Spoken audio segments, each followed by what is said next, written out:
Hi, I'm Melissa Gant. Now that you've received your ALCAT test results, we're going to give you some information to help you get the most out of your test. We'll talk about how to understand the results, how to find substitutes for the foods you're sensitive to, as well as useful tips for dramatically improving your general health and well-being. Let me introduce you to the co-developer of the ALCAT test and co-author of Your Hidden Food Allergies Are Making You Fat, Roger Deutsch, as well as Dr. David Brady, Director of the Human Nutrition Institute at the University of Bridgeport. Let's get started. So how does this test work? Well, the test is actually fairly simple and straightforward. We collect the blood, and it gets sent by a courier to the lab. So when it arrives in our lab, it's important that all the blood cells and the proteins that are in the blood are actually still alive, because what we're doing is a biological challenge to the blood. And here's how it works. We take the blood and we divide it into a number of subsamples, and it's diluted with a buffer, and then they each go into a well. Now the well actually will have the test substance inside of it. So if we're testing, say, for 150 foods, there will be 150 wells, each one having a different food extract inside. Or if we're testing for food additives also, we actually put the food extract into the well. So the blood is actually interacting with the substance. And then we incubate it. It's in a cassette, and we incubate it at body temperature for a period of time. So what we're doing is we're allowing a reaction to take place which will mimic the conditions that actually happen when the food is eaten and absorbed and into your bloodstream. So at this stage we put it through an analyzer, and the analyzer will tell us whether or not the white blood cells, the immune system cells, are showing any reaction to the presence of the food or the substance or the chemical, indicated by a change in the white blood cell size and or number, or a few other minor things that may happen occasionally. And if we see a change that's significant, it correlates with what happens when you actually eat the food. And of course, if the food is safe for you and doesn't cause a reaction, we don't really see any change going on. Okay, so you get your test results back. How do you understand the test report? The test report is fairly simple. It's color-coded, as you can see. We have the green foods, and these are all the foods that do not show a reaction. So they're not showing a reaction in the well or the test tube. So for the most part, we can assume that those foods are safe when you eat them. Then we have foods that do show a reaction. Now, the reaction could be small, it could be fairly large, or it could be very large. So the small reactions, which we call borderline, are placed into the yellow category. And you'll see on the number of foods in the yellow category. These may be causing some problems, they may not. And I'll come back to what we do with those in just a moment. Then we have orange foods and red foods. Now orange is a greater degree of concern, and red is a much greater degree of alarm. That means that the blood cells had a larger reaction. The orange and the red foods ought to be eliminated from the diet. Not only the food themselves, but if that food is contained within something else, we have to be mindful of that and avoid it. So for example, if, let's say, it comes back with an allergy to milk, but milk is in, let's say, a certain type of bread, do you have to avoid that bread? You do.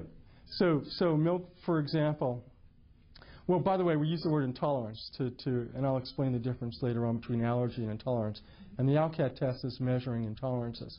But yes, if milk is in bread, which it often is, or in crackers, and certainly milk is in cheese and yogurt and so on and so forth, we would have to avoid the foods as well. Dr. Brady, what can someone do if they have a lot of reactions?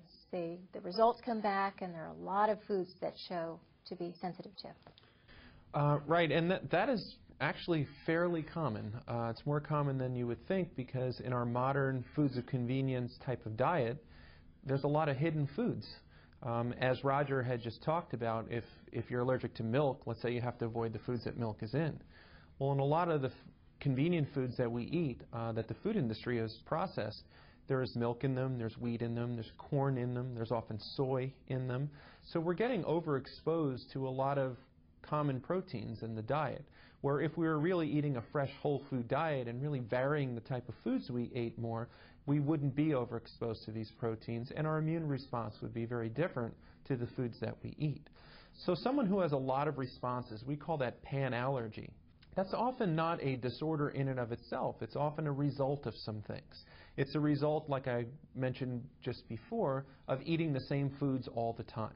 And if you do diet diaries on Americans, they usually eat about 12 different foods.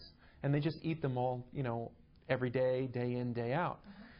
The other thing is if they're not digesting those food proteins adequately.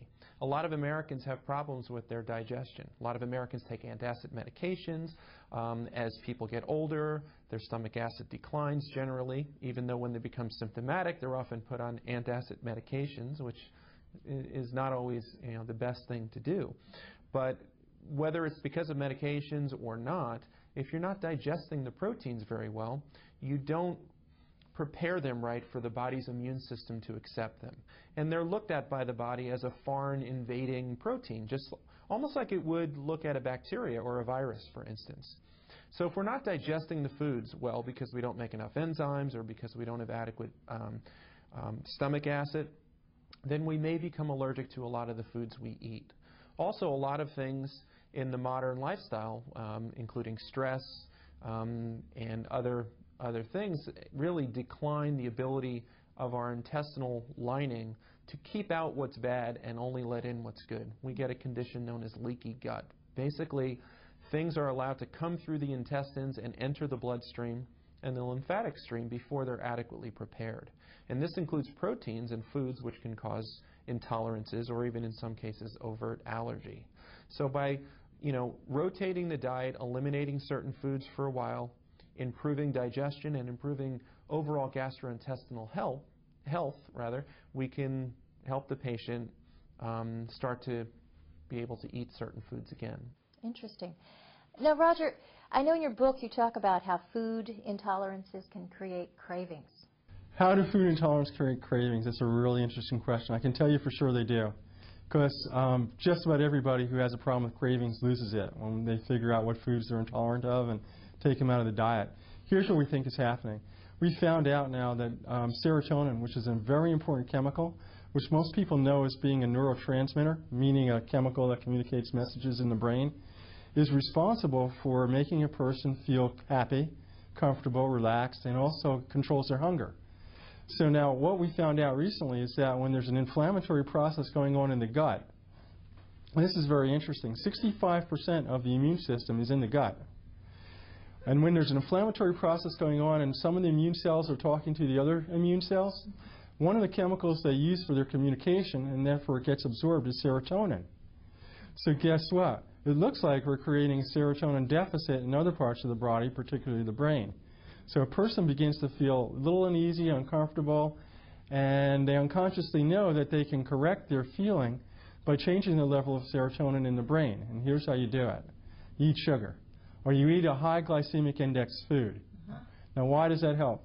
A high glycemic index food means that it breaks down into sugar very quickly. We're talking about refined flours and things like this. They break down into sugar in the blood quickly. This elicits a response of insulin.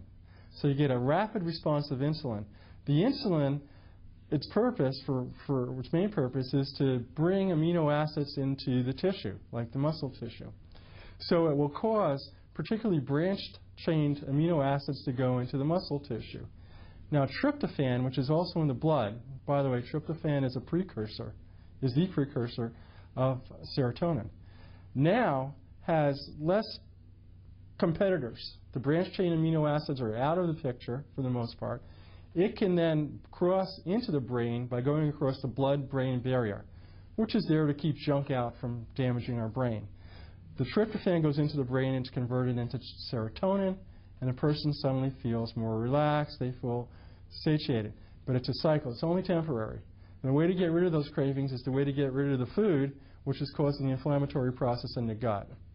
When you do that, the cravings go away automatically. Would you add anything to that about cravings and brain chemistry? Yeah, what you said is observed quite a bit in clinical practice, and once again it illustrates the importance of the health of the gastrointestinal tract and the gastrointestinal environment in trying to avoid cravings, food intolerances, and food allergies. But another aspect of craving and allergy is that an allergic response is a stressor to the body.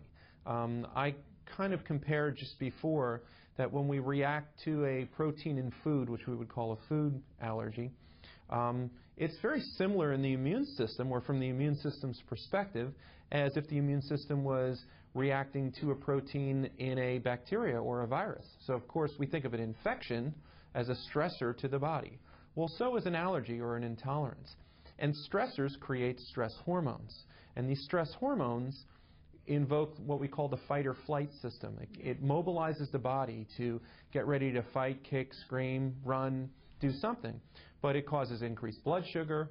It causes other types of hormones which make us feel more vital, more able to get up and go. It gives us a feeling of power, if you will. Similar to caffeine, for instance. When people get up in the morning, they go to Starbucks or their favorite coffee shop and get, a coffee loaded with caffeine, they feel invigorated. They can face the day. Well, it's because it's invoking these same exact hormones. Now, just as you become, let's say, addicted, or you get cravings for your coffee in the morning and that jolt of caffeine, food intolerances and food allergies can actually act in a similar mechanism and make you crave the very things that cause the allergy or the intolerance. So if a person has a food intolerance to a particular food item, does it mean that they can never eat that food again? No, not necessarily. It really depends on the type of reaction, the type of allergy or intolerance. There are some food allergies which are very severe, and they tend to be determined by our genes or our genetics. And classic examples would be people who eat, let's say, strawberries, shrimp, peanuts, and we've all heard the story, their lips swell up and they can't breathe and they may have to be hospitalized. Those are severe allergies, or what we call anaphylactic allergies. They're usually very, very quick. They happen as soon as you consume the food. And in many instances, those foods do have to be avoided pretty much forever. However, the vast majority of food intolerances or allergies are not that type of allergy at all, or that type of intolerance at all. They're more subtle. They can be delayed up to 72 hours or more, which means you may eat a food for breakfast and not have a negative reaction, such as a headache, fatigue, whatever it may be, until the next day. And you've eaten too much in between to ever make that firm connection. It's not like the immediate allergy where they eat a strawberry and they can't breathe. I mean, they don't need a test to determine that. The patient figures that out on their own. But these delayed sensitivities are very, very hard for the person to figure out. So that's where a test like ALCAT can really be beneficial. And with those delayed allergies, we invoke some strategies to try to make the person's immune system be able to tolerate that food again in the long run. We may have them avoid foods for 3 months or even up to 6 months, depending on how severe the category of reaction was. In the meantime, we're trying to improve their digestion and their digestive health and lower inflammation and do some other things to really help balance out their immune responses.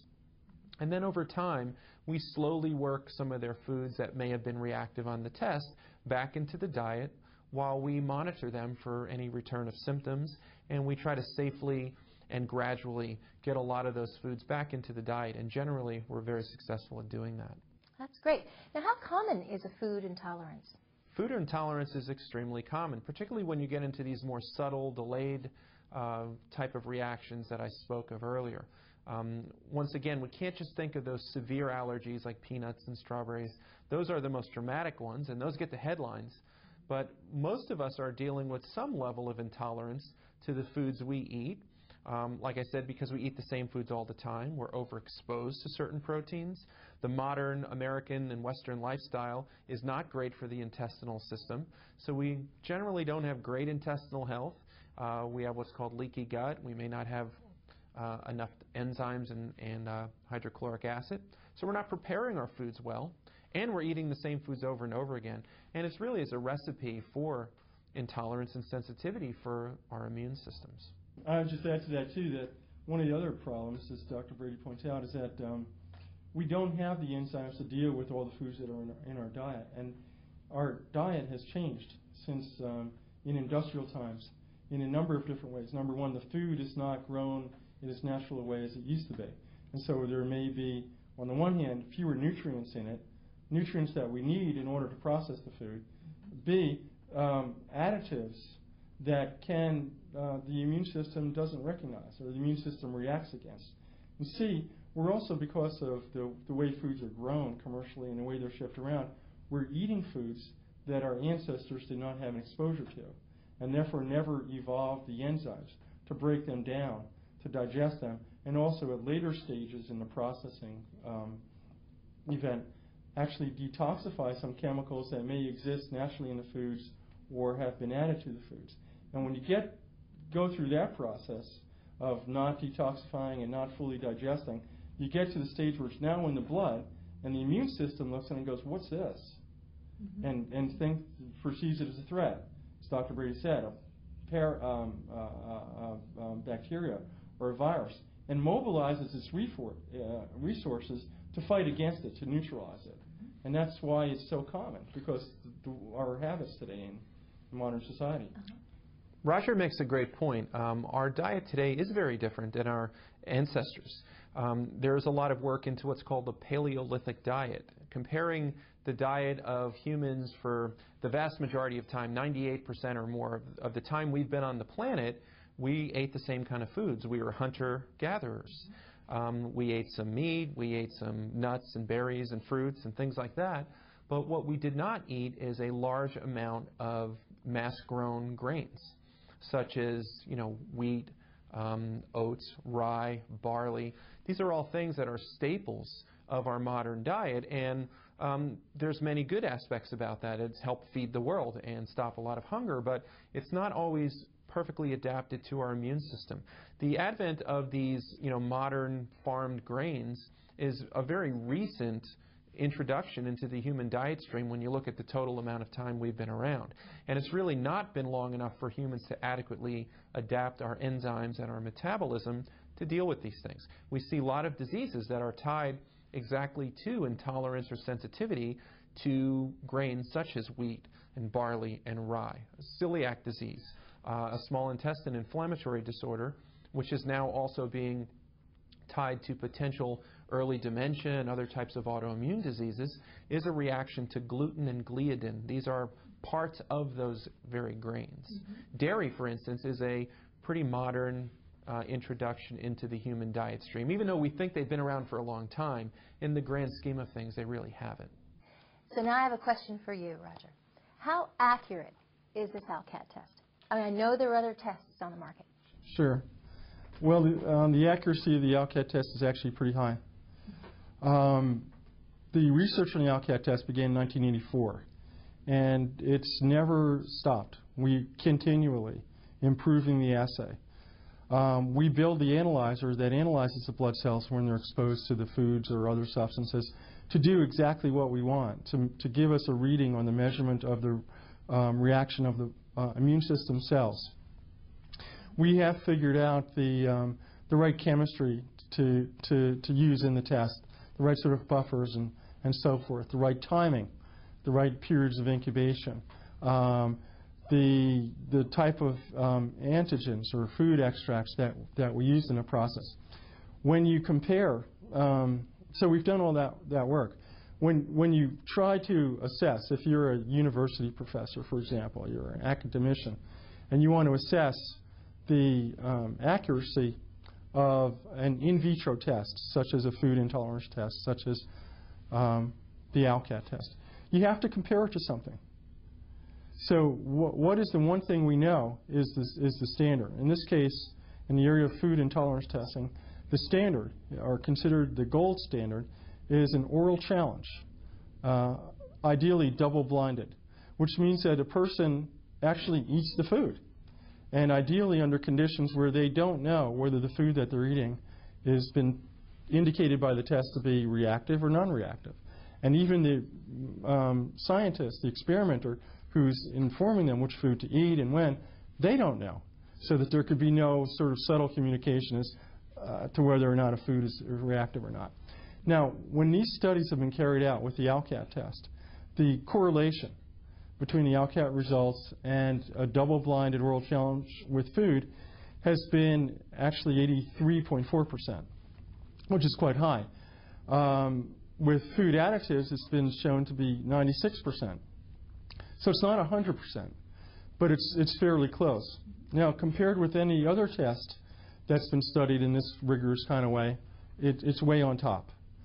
So we're not 100%, but we do catch let's say 85 to 90% of the things that a person has a problem with if we test for it. Now, of course, if we don't test for it, we don't know. So this is why we encourage people to have actually larger tests, and the price of the test is actually lower when the number of items tested is increased. Because our costs are down, we want to encourage people to do that. It's better. So I think that we have a great deal of confidence in the accuracy. We, as a laboratory, we're inspected by the U.S. government. As a manufacturer of the device that's used in the test, we're inspected by the FDA. So we have a lot of level of high standards that we have to follow, and we're very happy to follow them. We enjoy it. We would do it if we didn't have to, because we want to produce the best quality that we can, because we know we're dealing with people's health. And that's something we take very seriously. That's our purpose for doing this. So, Roger, how do these hidden food allergies, how do they make you fat? You know, since I wrote the book, Your Hidden Food Allergies Are Making You Fat, I've been asked that question before. So there's actually a number of different ways. I mentioned insulin before. I think I may have mentioned that the main purpose of insulin is to get the amino acids into the tissue. Well, that certainly is a main function of insulin, but the major function of insulin is to get sugar that comes from the digested food that comes into the blood into the cells where it can be used for energy. Now, unfortunately, what happens when we have an inflammatory process going on? And now, it doesn't matter what starts that inflammatory process, but since we're seeing chronic inflammation all over the place, it is, I think, reasonable to say that it's a lot of the immune system reactivity to the foods, for all the reasons that we mentioned before, that causes this inflammation. Well, we produce chemicals. The inflammatory cells produce chemicals to talk to other cells, to try and neutralize the foreign invader, and so forth. And one of them in particular, actually there's a couple of them, they have technical names. One's called tumor necrosis factor alpha, or TNF-alpha. Another one is an interleukin, interleukin-6. One of the purposes of these chemicals is to help the immune system defend itself from foreign invaders. One of the side effects, which is negative, is that it actually blocks insulin receptors. And this means that the sugar, or glucose, that's in the blood cannot get inside the cells to be used for energy. So it gets stored in the adipose tissue. It stays in the blood as triglycerides and gets stored into our fat cells. So the inflammatory process induced by our immune system reaction to the foods in the environment and other environmental chemicals is having a lot of negative effects, one of which is to prevent us from getting that sugar into the cells where it can be used as energy, and it gets stored as fat. Then we feel fatigued. And then there's many other things. Also, in terms of weight loss, we have the serotonin phenomenon going on. So here we have a double whammy. We have the serotonin deficit that we talked about, causing us to crave more sugar. Now we have the inflammation going on, which causes us to not be able to utilize the sugar, and it gets stored as fat. So we have a negative cycle going on. So we have to break that cycle. We have to normalize the immune response so we don't have the cravings, and that the sugar and the whole of our metabolic machinery begins to function properly. So we have a normal weight, and we have normal level of energy. Roger makes a great point. He talks about a lot of the technical underpinnings of it, but reality is the modern medical literature is clearly stating that our obesity epidemic, our epidemic of metabolic syndrome, pre-diabetes, diabetes, and even cardiovascular disease is in fact an inflammatory phenomenon. That there's a common soil from which all these diseases or disorders spring from, and that is a chronic inflammatory condition in the body. Now, there are many things that can cause an inflammatory response, but certainly immune reactions, negative immune reactions over time to foods that we eat that do not agree with our individual biochemistry or our individual tolerance can certainly contribute to that inflammatory process. So inflammation and obesity go hand in hand. And then the sabotage of insulin at the target organs and a lot of other complex stuff is sort of a domino effect that spills out of that. And science is really working hard to understand this and to try to come up with viable treatment and therapeutic options. But we do know that the heavier you are, the more inflammatory you are. The more inflammatory you are, the heavier you get. So it's like a snowball running downhill. A vicious cycle. Yeah. Oh, so the old adage is right. You are what you eat. Actually, you are not what you eat. You are what you eat. You are what you digest and assimilate. Okay. Because you can eat things and not digest them well and not absorb them. So. The ancient Greek doctors said they said one man's food is another man's poison. So it is, as Dr. Brady says, it's not necessarily what you eat, although that's the starting point. It's what happens afterwards. It's how your body reacts to it. So for you, it may be poison. For another man, it's nourishment. So when you get this test result back, and it divides the intolerances, the food intolerances, up into different categories. What are these categories? How does that work? Well, we actually derive the categories by applying statistics to the results we see in the test tube and the apparatus, which is reported out on a computer. Now, the red foods show a much stronger reaction. So it's very likely that these are the most likely ones that are causing the physical symptoms. So they have to absolutely be avoided. Whether they can be consumed later on in moderation, we can only tell after maybe 3 or 6 months of elimination, and then either trying to phase them back into the diet on some rotational basis and some not so frequent basis. We don't have them every day. We don't want to have everything every day. Or we can retest, or, combination. We have to play with this a little bit. We have to understand that the body is a dynamic situation. There's a lot of factors that influence our general health, and our general health influences how well we digest food, how well our detoxification pathways are functioning, and also how much total load we have to deal with. So, for example, it's very interesting that some of the molecules in an apple, for example, will what they call cross-react. They're structurally similar to the molecules that are in birch pollen. So it might be that when the birch trees are pollinating, you can't have apples. The rest of the year you can. It's because there's too much of it. You can tolerate a certain amount, but too much is no good. And this is the thing you'll see also. We provide a rotation diet guide. Now this is a guide. It doesn't have to be adhered to absolutely, strictly 100%. It's just a guide. The underlying concept is what's important to understand, is that we don't want to rely on one small number of foods to comprise our entire diet. We want to vary our diet a lot, because each food has certain chemicals in it, proteins, fats, and actual chemicals that are not necessarily proteins or fats, but can tweak the immune system. Activate the immune system. And we can tolerate a certain amount, but too much is no good. So if we eat the same thing every day, it's very likely we're going to start developing an intolerance, because we overwhelm our detoxification pathways. Okay, so with the rotation diet, you don't necessarily have to follow it strictly. The rotation diet guide, which we see on the screen, will show you a category of fruits, vegetables, meats, fish, dairy products, grains, and so forth. And from these categories, it will have one in one day, a different one on the next day, and so on for 4 days. So you can use that as a guide just to see that you're not having the same grain every day, if presuming grains are fine for you. You're not having the same meats every day. You're not having the same vegetables every day. Not the same nuts every day, but to have some variety so that you can learn to tolerate, and also have a diversification so that you get more of the nutrients that you require. And this is to clarify, the rotation diet is actually rotating the foods that came out safe for you, because you don't want to develop new allergies. So the rotation diet is not used to determine which foods you are allergic to. It's used to avoid you becoming allergic to the foods that are right now okay for your immune system. And as you eliminate, we're going to eliminate the foods for a certain amount of time that you were reactive to. The remaining foods, which are your, let's say, safe foods, we're going to rotate so you don't overconsume them. And then as we try to reintroduce foods that you may have reacted to initially, after we take them out for a while, after we help the digestive system, then we'll put those foods into the rotation.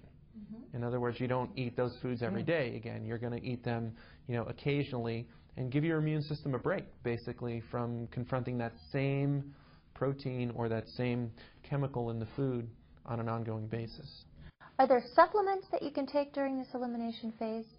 There are, and they really are supplements that help some of the things I already talked about. For instance, in some cases we'll recommend digestive enzymes, which are normally made by your pancreas, but additional enzymes, particularly to digest proteins, can be helpful in lowering your potential to react to a food.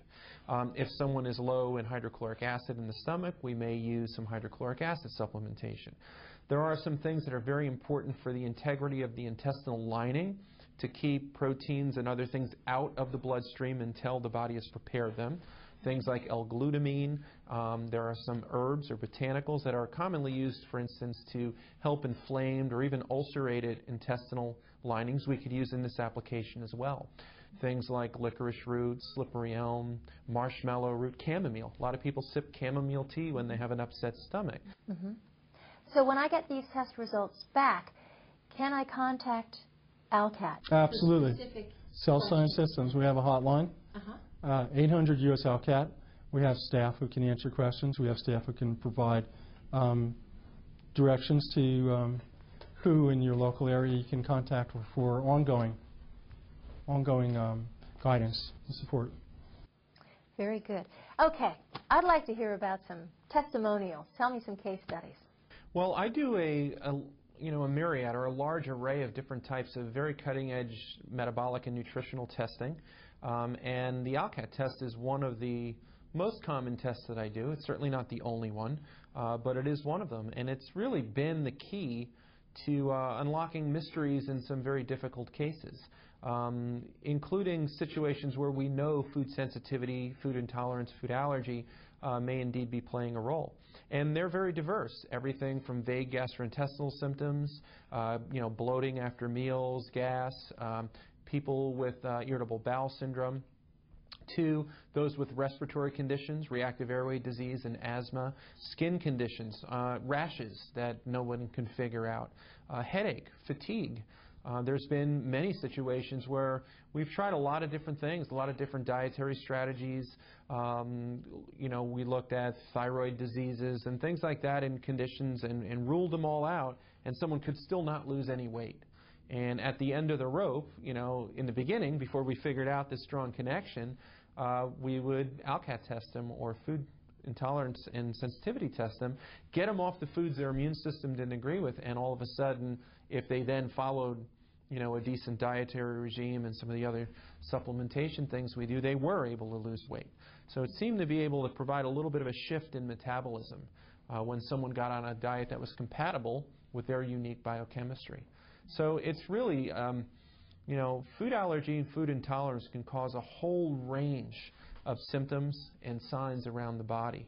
And it's a very diverse mix, and it never ceases to amaze me. I've had people come in. I had one woman come in who she was in her late 30s, and I remember the day she came in. It was several years ago, but my medical assistant came out of the room from doing her vital signs and doing some of the initial things, and said, "You're not going to believe this woman's rash. She has such a bad rash on her face, back, and arms that she even has cracks on her face that are oozing and bleeding." And when I went and met with the woman, the minute I looked at her, my interpretation, just through my experience, is she was having a very bad allergic, what we call an atopic allergic type of reaction, or she was very toxic, or something was going on. And when I did her history, I found out that she had been to an Ivy League medical teaching hospital and had seen multiple dermatologists, multiple allergists. She actually was the topic of a grand rounds presentation between the allergy and dermatology department at an Ivy League medical school. And she was put on oral and topical corticosteroids and other types of things that are tried with allergies and skin disorders, and she didn't have any luck. Finally, she found out about our sort of integrative practice that looked sort of at things a little bit differently at times. And one of the things we did with her was an ALCAT test, and found out that she was very sensitive to dairy and somewhat sensitive to corn. And when that came back, she was really astonished, because she had been tested, according to her, for allergies. but they did more conventional testing. Many people have maybe had the needles pricked under their skin to look if there's a reaction, which really works well in these immediate allergies I was talking about earlier, especially for airborne allergies, dust and dander and mold and things like that. For a lot of the delayed pathway food allergies, it doesn't work at all. So we tested her in a different way and found out she was allergic. And when we eliminated those things from the diet, she had a dramatic turnaround. Not only her skin condition, but she had chronic colds and flus. She had low energy and low vitality, and chronic yeast infections because her immune system was so under siege from the allergies it couldn't really deal with some of the other things. She also had mild asthma as well. And so on the steroids, that also created yeast infections, and she was really a mess. And within a very short amount of time, I think 4 to 6 weeks, her rashes were about 50% gone. And within, I think it was 3 to 4 months, they were absolutely gone, 100%. And needless to say, she was very happy and pleased with what we had done in our office. She was equally upset at having gone to an Ivy League medical institution, and they couldn't figure this out. And she had been suffering with this for almost 2 years. Wow, that's fascinating. And here's a question everyone wants to know. How does taking the ALCAT test slow down the effects of aging? Fantastic question. It does actually prevent the degenerative diseases that are associated with the aging process. Dr. Brady talked about the metabolic syndrome, which is cardiovascular disease, diabetes, and obesity. There's also a lot now in the scientific literature of studies done just in the last few years showing that the activation of the immune system is producing free radicals, which are damaging molecules produced by the immune system to protect the body by combating viruses and bacteria to help detoxify and so forth. But the problem is that if you have an inflammatory process going on for a short time to fight an actual pathogen, it's a positive thing. There's a little bit of collateral damage. When you have ongoing chronic inflammation from foods you're eating every day or substances you're exposed to every day, this chronic inflammatory process produces too many free radicals and actual chemicals, mediators of inflammation that cause tissue damage. And the studies are showing that diseases as diverse that are associated with aging, diseases as diverse as cardiovascular disease, Alzheimer's, preeclampsia in females, of course, rheumatoid arthritis, and many skin diseases and so forth that we spoke about. These things are caused by the generation of free radicals that the immune system produces in order to prevent immediate damage. So it's a bit of a trade-off. It's like a military attacking attacking army causes damage to the landscape, but it's better than having the attacking army come in and destroy your town. The immune system is constantly producing these destructive chemicals and free radicals that are causing destruction to cell membranes, actually causing damage to DNA, actually causing destruction to the tissues, cross-linking of proteins in the skin, and so many different things that result in all these symptoms we call aging. So again, eating the right food, the food becomes medicine. Eating the wrong food, the food becomes poison. Thank you. Dr. Brady, once we're armed with this ALCAT test result, where do we go from here? Well, the test result provides the person with information. Of course, that information has to be put into play to get a positive benefit. Once this person has taken the step and had the test done, and they get information back about what foods they're sensitive to, either mildly, moderately, or significantly, with the test results, they're going to get some guides and instructions on how to avoid those foods for a certain amount of time, how to rotate their safe foods so that they don't develop more sensitivities, and they need to work that into their lifestyle. There's a lot of supportive materials on food substitutions, food replacements for certain things that maybe they were eating all the time that now they're sensitive to and they can no longer consume, at least temporarily. There is some nutritional supplemental protocols that can be followed to help digestion, help the immune system, and when that is all put together and put into daily life, over time you should expect that maybe some of your symptoms, some of your problems start becoming less and less. It won't be overnight. It takes a little while for the immune system to calm down. Also, it should be noted that it doesn't really take a lot of consumption of a food you're sensitive to keep these immune pathways activated. Which means, let's say you get a sensitive food back. You may make the conclusion that if I avoid that food 50% compared to what I'm eating it now, I'll be 50% better. That's not necessarily the case. You actually have to avoid it to let the immune system calm down. So once you put this into play, give it some time. I really suggest that people keep a little symptom or condition diary so they can understand. Because sometimes, you feel really bad, you start doing stuff, and 30 days, 60 days later, you go, hey, I feel pretty good. But once you feel better, you forgot just how bad you were 2 months ago. You forgot all those little symptoms. So if you write it down and document it, I think it really helps. But the system, the ALCAT system, will give you all the tools you need to put this into play. And certainly, it's not a bad idea to consult with a nutritionally savvy healthcare provider. And if you call the laboratory, they would be happy to give you a referral to someone in your region or your area.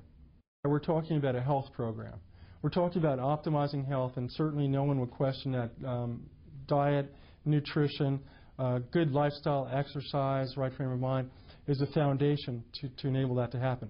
However, it's important to understand that if you have a medical condition, you need to see the proper medical professionals to deal with that. You can add dietary programs, nutritional programs, and protocols to your medical treatment, but don't regard health and preventive measures as being a substitute for medical attention that you may need. So if you have any doubt about whether you have a condition that requires medical attention, by all means, go and see a qualified medical practitioner. And for Cell Science Systems and ALCAT Worldwide, Dr. Brady, Dr. Deutsch, thank you very much. Thank you.